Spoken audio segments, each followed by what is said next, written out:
வணக்கம் நண்பர்களே, நம்ம இந்த வீடியோல கூலி படத்தோட கதை எப்படி இருக்குன்னா நம்ம ஸ்டைல்ல வந்து தெரிஞ்சுக்க போறோம். தமிழ் சினிமாலே ஃபர்ஸ்ட் 1000 கோடி வசூல் செய்ய போற மூவின்னு எல்லாராலையும் பேசப்பட்ட கூலி படத்தோட ட்ரைலர் வந்து ரிலீஸ் ஆயிருச்சு. ட்ரைலர் வந்து கொஞ்சம் டிஃப்ரெண்டாவே நல்லா தான் இருந்துச்சு. ஆனா இந்த மோனிகா சாங்கும் வந்து நல்லா ஹிட் ஆயிருச்சு. படத்துல வந்து நம்ம தமிழ் சூப்பர் ஸ்டார் இருக்காரு, தெலுங்கு சூப்பர் ஸ்டார், ஹிந்தில வந்து அமீர் கான், கன்னடால வந்து உபேந்திரன் அப்படின்னு பெரிய நடிகர் பட்டாளமே இருக்கு. அந்த படம் வந்து 1000 கோடி அடிக்க நிறையவே வாய்ப்பு இருக்கு. அதுக்கு முக்கிய காரணம் வந்து லோக்கி வந்து லியோல பண்ண மிஸ்டேக் வந்து இதுல பண்ணிடவே கூடாதுங்க. லியோல என்ன பண்ணாருன்னா வந்து அவர் வந்து அந்த கேரக்டருக்கு வந்து ஈக்குவலான ஸ்கிரீன் பிரசன்ஸ் வந்து கொடுக்கவே இல்லை. இதுல வந்து பெரிய பெரிய ஸ்டார்ஸ்லாம் இருக்கானுங்க. ஸோ அந்த ஈக்குவலான ஸ்கிரீன் பிரசன்ஸ் கொடுத்தா மட்டுமே தான் படம் வந்து கண்டிப்பா நல்லா இருக்கும், பிளாக் பஸ்டர் ஆகும். ட்ரைலரை பார்த்து வந்து நிறைய பேர் வந்து இந்த டைம் டிராவல் படமா அப்படின்னு கூட கேட்டிருந்தாங்க. டைம் டிராவல் மூவியா இருக்க பாசிபிலிட்டி இருக்குன்னு நம்ம சேனல்ல கூட கொஞ்சம் டீகோடிங் பண்ணி நம்ம ஒரு வீடியோ அப்லோட் பண்ணிருந்தோம். அந்த வீடியோ போய் பார்த்துட்டு வாங்க. ஆனா உண்மையை சொல்லணும்னா இது டைம் டிராவல் படம்லாம் கிடையாதுங்க. டோட்டலாவே டிஃப்ரெண்டான ஸ்டோரி. பட் அந்த கதையை தான் வந்து இதில் நம்ம பார்க்க போறோம். ஆனா லைட்டா வந்து சயின்டிபிக் எலிமெண்ட்ஸ் வந்து ஒரு 2-3 சீன் மட்டும் தான் இருக்கு. அந்த கதையை தான் வந்து நான் இப்போ உங்களுக்கு வந்து சொல்ல போறேன். அதுக்கு முன்னாடி வந்து நம்ம சேனலுக்கு புதுசா வந்திருக்கேன் நீங்க கண்டிப்பா நம்ம சேனலை சப்ஸ்கிரைப் பண்ணுங்க, மறக்காம அந்த பெல் பட்டன் அமைக்கிறீங்க. இப்போ கதைக்குள்ள போலாம் வாங்க. மூவியோட ஓப்பனிங் சீன்ல வந்து நல்ல ஹெவி ரெயின் வந்து பேஞ்சிட்டு இருக்கும். ஒரு இடத்துல வந்து நிறைய மக்கள் வந்து கூடி இருப்பாங்க. அங்க என்னன்னு பார்த்தா நம்ம ஆக்டர் உபேந்திரா வந்து இறந்து கிடப்பாரு. அவரோட இறப்புல தாங்க நம்ம கதையே வந்து ஸ்டார்ட் ஆகுது. சத்யராஜ் கையில வந்து ஒரு சின்ன குழந்தைய வச்சுட்டு அழுந்துட்டு இருப்பாரு. அந்த பொண்ணு தான் வந்து நம்ம படத்துல வந்து ஸ்ருதிகாசன். அவங்க அப்பா வந்து இறந்ததுக்கு அப்புறம் வந்து சத்யராஜ் வந்து அந்த பொண்ணை எடுத்துட்டு வந்து வேற ஒரு ஊருக்கு வந்து போயிடுறாரு. இதுக்கப்புறம் வந்து நெக்ஸ்ட் சீன்ல வந்து ஒரு மாசான பிஜிஎமோட நாகார்ஜுனாவோட என்ட்ரிங்க இன்ட்ரோ இருக்கும். சென்னை ஹார்பர் மட்டுமே இல்லாம சவுத் இந்தியாவில் இருக்கிற எல்லா ஹார்பரும் தன்னோட கண்ட்ரோல்ல வச்சு இருக்காரு, மிகப்பெரிய ஸ்மக்லர் அப்படின்னு வந்து பேக்ரவுண்ட்ல வந்து வாய்ஸிங் கொடுக்குறாங்க. ஸ்மக்லிங் மட்டுமே இல்லாம நிறைய இல்லீகல் பிசினஸும் பண்ணிட்டு இருப்பாங்க. அவரோட கேங்கை மெயின்டைன் பண்றது வந்து நம்ம சௌபின், அதாவது அந்த மலையாளம் ஆக்டர் இருக்காருல, அவர் தான் வந்து மெயின்டைன் பண்ணுவார். சௌபின் வந்து அந்த மெயின்டைன் பண்றது ஷிப்பிங், இம்போர்ட், எக்ஸ்போர்ட்னு எல்லாமே டீலிங் இவர் தான் பண்ணிட்டு இருப்பார். ஒரு 1000 பேர் மேல வந்து இவர் கீழே வந்து வேலை செஞ்சுட்டு இருப்பாங்க. இந்த சீனை கட் பண்ணிட்டு அடுத்த சீனை வந்து ஸ்ருதிகாசனை வந்து காட்டுறாங்க. அவங்க வந்து ஒரு டெட் பாடியை வந்து எடுத்துட்டு வந்து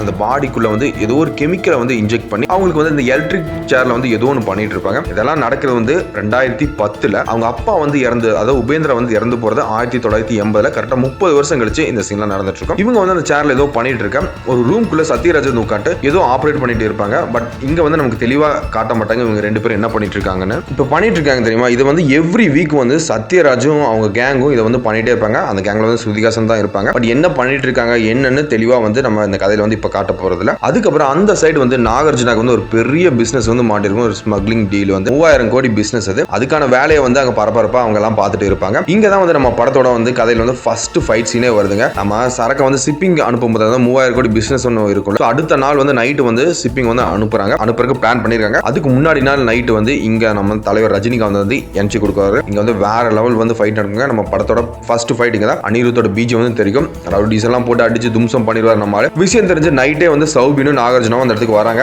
யார் வந்து இதை வந்து பண்ணிட்டு போனாங்க, நம்ம ஆளுங்களை எதுக்கு அடிச்சாங்க அப்படின்னு செக் பண்ணிட்டு இருக்காங்க. ஆனா அங்க இருக்கிற சரக்கை வந்து எதுவுமே பண்ணல, வெறும் ஆளுங்களை மட்டும் தான் அடிச்சு போட்டு போயிருக்காங்க அப்படின்னு தெரியுது. அடுத்த சீன்லேயே வந்து சத்யராஜும் ரஜினியும் பேசுற ஒரு சீன் வந்து இருக்கும். எதுக்குடா நீ இப்போ இங்க வந்த அப்படின்னு வந்து சத்யராஜ் வந்து ரஜினியை பார்த்து கேட்பான். அதுக்கு வந்து ரஜினி சிம்பிளா வந்து பழைய பாக்கி ஒன்று இருக்கு அப்படின்னு சொல்லிட்டு அங்கிருந்து வந்து கிளம்புறாரு. இங்க தாங்க நம்ம கதையில வந்து ஒரு சின்ன பிளாஷ்பேக்கை காட்டுறோம். அந்த பிளாஷ்பேக்கை சொல்றவர் வந்து சத்யராஜ் தான் சொல்லுவாரு. ஏன்னா அவர் ஒரு கேங் வச்சிருப்பார்ல, அந்த எலக்ட்ரிக் சேர்லாம் வச்சு ஒன்று இது பண்ணிட்டு இருப்பாங்க பிளான். அதுக்கு தான் இப்போ வந்து ஒரு சின்ன பிளாஷ்பேக் வந்து அவர்கிட்ட எல்லாம் சொல்லுவாரு. என்ன பிளாஷ்பேக்னா 1980 வந்து ரஜினியும் உபேந்திரா 2 பேருமே வந்து கூலியா வந்து ஹார்பர்ல வேலை பார்த்துட்டு வருவாங்க. அது இல்லாம அந்த ஹார்பர்ல அந்த கூலியா வேலை செய்யறவங்களுக்கு ஓட்டுற அந்த பஸ் இருக்குல்ல, அந்த பஸ்ஸுக்கு வந்து டிரைவரா வந்து நம்ம உபேந்திரா இருப்பாரு, ரஜினி வந்து கண்டக்டரா இருப்பாரு. மொத்தம் வந்து ஒரு 1000 பேர் மேல வந்து அந்த ஹார்பர்ல வேலை செஞ்சுட்டு இருப்பாங்க. அப்பவும் வந்து இந்த நாகார்ஜுனா கண்ட்ரோல தான் இருக்கும் அந்த ஹார்பர். நாகார்ஜுனா அவங்க கேங்கோட முக்கியமான ஸ்மக்லிங் பிசினஸ் கோல்டு தான். கோல்டுல வந்து இந்த வாட்சஸ் இந்த மாதிரிலாம் பண்ணி அதை வந்து இந்த போர்க்கு மீட், அந்த போர்க் மீட்டு, அப்புறம் வந்து ஆட்டுக்கறி, மாட்டுக்கறி, மீன், இந்த மாதிரி மீட்லாம் வச்சு அவங்க வந்து எக்ஸ்போர்ட் பண்ணிட்டு இருப்பாங்க. இது வந்து ரஜினிக்கும் உபேந்திராக்கும் தெரியும். பட் ஆனா இது வந்து மெயின் பிசினஸே கிடையாது. நிறைய பேர் அப்படிதான் நினைச்சிட்டு இருப்பாங்க. ஆனா ஒரு நாள் வந்து ரஜினிக்கும் உபேந்திராக்கும் தெரிய வரும். இவங்க என்ன பண்றாங்கன்னா நிறைய அந்த எப்படி சொல்றது, நிறைய பேர் கடத்திட்டு, ஒரு சின்ன குழந்தையில இருந்து பெரிய ஆளுங்க வரைக்கும், ஆம்பளைங்க பொம்பளைங்க எந்த வித்தியாசம் இல்லாம எல்லாத்தையும் கடத்திட்டு வந்து அவங்கள வந்து கொலை பண்ணி அவங்களோட ஆர்கான்ஸையும் வந்து இவங்க வந்து ஒரு பிளாக் மார்க்கெட்ல வந்து சேல் பண்ணிட்டு இருக்காங்க அப்படின்னு வந்து கண்டுபிடிக்கிறாங்க. இதை வந்து ரொம்பவே தப்பு, இதை ஸ்டாப் பண்ணி ஆனோன்னு 2 பேருமே வந்து சண்டை போடுவாங்க. அந்த ஃபைட்ல தான் வந்து உபேந்திராவையும் ரஜினியும் வந்து 2 பேருமே கொன்றுவாங்க. சத்யராஜ் வந்து ரஜினியோட ஃப்ரெண்ட் தான். இவங்க செத்தது தெரிஞ்சு அங்க வந்து நம்ம சத்யராஜ் வராரு. அங்க வந்து பார்த்தா தான் தெரியுது ரஜினிக்கு வந்து உயிர் இருக்கும். ஆனா வந்து அவர் கோமா ஸ்டேஜ்ல வந்து இருப்பாரு. சரி, ரஜினி வந்து அங்க இருந்து காப்பாத்தி எடுத்துட்டு போய் அவர் வந்து பழைய நிலைமைக்கு கொண்டு வரணும் தான் அந்த எலக்ட்ரிக் சேர்ல வச்சு இந்த ட்ரீட்மெண்ட் கொடுப்பாங்க. அதுக்கு தான் வந்து இந்த சில டெட் பாடிஸ்லாம் எடுத்துட்டு வந்து வந்து டெஸ்ட் பண்ணிட்டு இருப்பாங்க. லாஸ்ட் அட்டெம்ப்ட்ல வந்து ரஜினிக்கு வந்து நார்மல் ஸ்டேஜ் வந்துருவாரு. ஆனா அவருக்கு வந்து அந்த பழைய ஞாபகங்கள்லாம் இருக்கவே இருக்காது. ஸோ இவங்களும் வந்து ஒன்றும் சொல்ல மாட்டாங்க. ஆனால் சத்யராஜ் வந்து சொல்லணும் தான் நினைப்பாரு. ஆனால் ஸ்ருதிஹாசன் வந்து வேண்டாம் இதை விட்டுருங்க அப்படின்னு சொல்லி இவர் மட்டும் பழைய நிலைமைக்கு வந்துட்டாரு, அதுவே நமக்கு போதும், விட்டுருங்க அப்படின்னு விட்டுருவாங்க.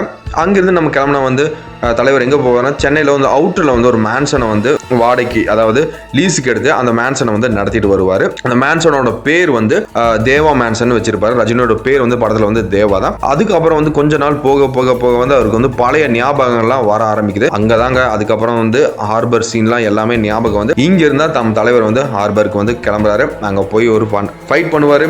இங்க தான் படத்தில் வந்து இன்டர்வல் சீனும் வரும். ரஜினி வந்து நாகார்ஜுனாக்கு அங்க ஃபைட் பண்ணதுக்கு அப்புறம் ஒரு கால் பண்ணி என்ன சொல்லுவார்னா, என்ன கண்ணா ஆரம்பிக்கலாமா அப்படின்னு வந்து போன்ல வந்து பேசுவாரு. இதுக்கப்புறம் நாகார்ஜுனாவோட ஆளுங்கெல்லாம் ரஜினி வந்து தேடி போறாங்க. சத்யராஜ் இருக்கிற இடத்த வந்து கண்டுபிடிச்சு ரஜினி எங்கன்னு கேட்பாங்க. அங்கதான் சத்யராஜ் வந்து கொலை பண்றதுக்கு முன்னாடி வந்து சத்யராஜ் வந்து ஒரு டைலாக் சொல்லுவாரு, உங்களை அழிக்க தாண்டா ஒருத்தனை வந்து 30 வருஷமா வந்து இன்ஆக்டிவ்ல வச்சிருக்கோம் அப்படின்னு வந்து சொல்லுவாரு. அதுதான் ரஜினி. ஏன்னா 30 வருஷம் வந்து அவர் கோமா ஸ்டேஜ்ல தானே இருந்திருப்பார்ல. அப்புறம் வந்து அந்த இடத்துல வந்து சத்யராஜ் வந்து கொலை பண்ணிடுவாங்க. ஆனா அங்க இருந்து வந்து ரஜினியை தான் வந்து அந்த கேங் வந்து தேடிட்டு இருக்கும். பட் அவர் எங்க இருக்காங்கிறது தெரியவே தெரியாது. ஆனா இவரு நாகார்ஜுனாக்கு வந்து எதுக்கு இவன் பண்றான், நாகார்ஜுனாக்கும் வந்து இந்த பழைய ரஜினி தான் அப்படிங்கிறது வந்து இவருக்கு வந்து தெரியவே தெரியாது. நெக்ஸ்ட் வந்து மோனிகா சாங் வரும். அந்த டைம்ல வந்து ரஜினி வந்து அந்த கூலி கேங்க்குள்ள வந்து ஒரு கூலியா வந்து உள்ள போயிடுவாரு. சாங் முடிஞ்சதுக்கு அப்புறம் வந்து அந்த இடத்துல வந்து செம்ம ஃபைட் வரும். வேற மாதிரி இருக்கும் ஃபைட். இந்த பிசினஸ் எல்லாமே க்ளோஸ் பண்ணிடுவாரு. இதை தெரிஞ்ச நாகார்ஜுனா வந்து ரஜினியை போட்டே தள்ளி ஆகணும் அப்படின்னு சொல்லிட்டு அப்படியே நம்ம வந்து தேடிட்டு இருப்பாரு. அப்பதாங்க வந்து அமீர் கானோட என்ட்ரியும் வரும். இங்க தான் வந்து நம்ம கதையில அமீர் கான் எப்படின்னா வந்து அந்த எல்சியூ, அதாவது வந்து